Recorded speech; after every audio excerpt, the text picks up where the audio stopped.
Baik, di sini kita akan membahas mengenai tegangan 3 fase ya. Seperti apa? Ini adalah sumber tegangan yang dirangkai menggunakan konfigurasi Y. Kemudian yang ini juga sama ya, tapi ini menggunakan konfigurasi delta.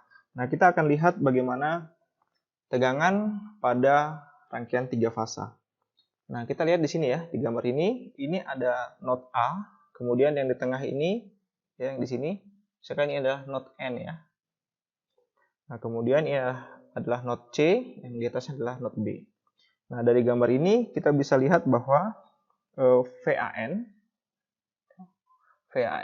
VBN, dan VCN itu merupakan tegangan fasa di sini. Kita sebutnya tegangan fasa karena tegangan ini memiliki fasa yang berbeda-beda. Nah, tapi besarnya itu ya amplitudenya sama. Kemudian frekuensinya juga sama. Meganya juga sama. Ya, identik. Yang bedanya adalah si fasenya saja.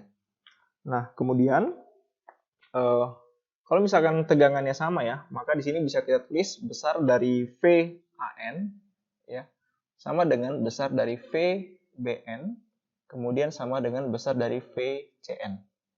Oke ya, karena amplitudenya sama. Nah, kemudian kalau kita gambarkan dia dalam bentuk fasor, karena dia memiliki fase yang berbeda-beda, dan dalam kasus ini kita mengambil case di mana dia balance, artinya dia sama atau seimbang. Jadi bisa digambarkan seperti ini. Nah, ini adalah, misalkan ini saya sebut sebagai VCN ya, kemudian ini adalah VAN, kemudian ini adalah VBN. Nah, ini dia berotasi ya, rotasi. Ini sudutnya sebesar 120 derajat. Dari sini ke sini juga sama, 120 derajat. Kemudian yang dari sini ke sini adalah minus 120 derajat. Nah, ini kita bisa lihat bahwa karena ada beda fase ya antara VCN, VAN, dan VBN, maka di sini bisa kita tulis ya, VAN-nya sama dengan VP. V itu adalah tegangan RMS ya dari si sumber, sudutnya 0 derajat. Ya, VAN kita ambil acuan di sini. Kemudian VBN, ya, VBN itu berarti yang ini ya. Itu adalah VP sudut minus 120 derajat ya. Karena di sini ya, minus. Kemudian VCN-nya sama dengan VP sudut ya. Ini kita ambil ke sini ya. Ini omeganya muternya ke sana ya. Muternya ke sana. Nah, ini berarti dari sini ke sini ya. Dari sini ke sini ya. Sini ke sini berarti saya tulis ya minus 240 derajat ya. Atau VCN kan dari sini ke sini ya. Bisa juga kita tulis sama dengan PP sudut 120 derajat. Positif di sini ya. Positif. Nah, kemudian ada konfigurasi yang satu lagi teman-teman. Kalau kita buat begini. Ini saya gambar dulu. Ini seperti begini ya. Nah, yang ini itu adalah VBN ya. Kemudian ini adalah VAN ya. Yang ini adalah VCN. Jadi posisinya terbalik.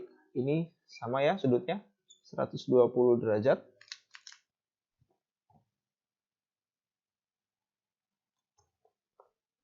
Ini juga sama ya 120 derajat. Kemudian yang ini minus 120 derajat. Nah, ini yang ini kita sebut sebagai positif ya. Positif sequence atau urutan positif. Yang ini kita sebut sebagai urutan negatif ya, karena dia terbalik. Negatif ya, negatif sequence. Oke.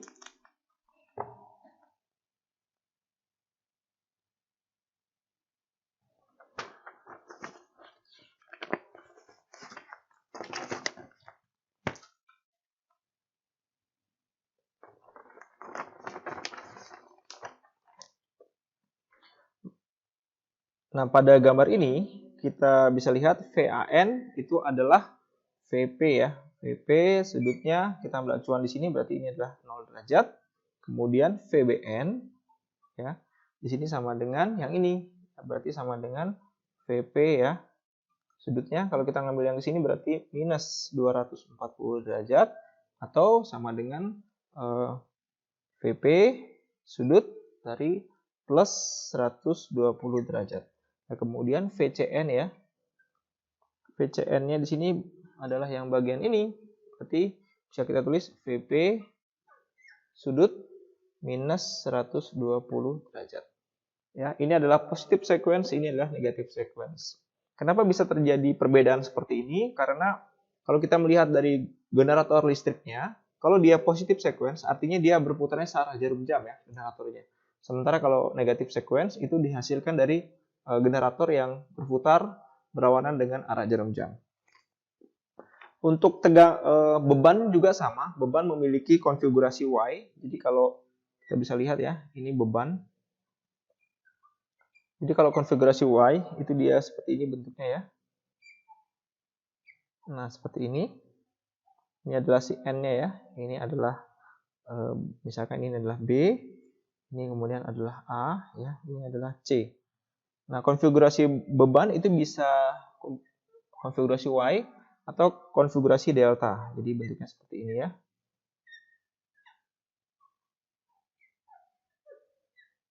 Nah seperti ini ya. Ini misalkan ZC, ini adalah ZB, ini adalah ZA ya. Ini konfigurasi delta. Ini titik A misalkan, ini adalah titik B, dan ini adalah titik C. Nah teman-teman, kemudian kalau misalkan ini ada case ya, case special case di mana beban ini dalam kondisi seimbang ya. Z seimbang atau biasa kita sebut sebagai balance ya. Maka di sini nilai dari ZA ya, ini misalkan ZB, ZA, ZC ya. ZA itu sama dengan ZB sama dengan ZC. Ya. Berarti kalau misalkan dalam kasus yang kita ambil delta ini berarti sama dengan Z delta ya.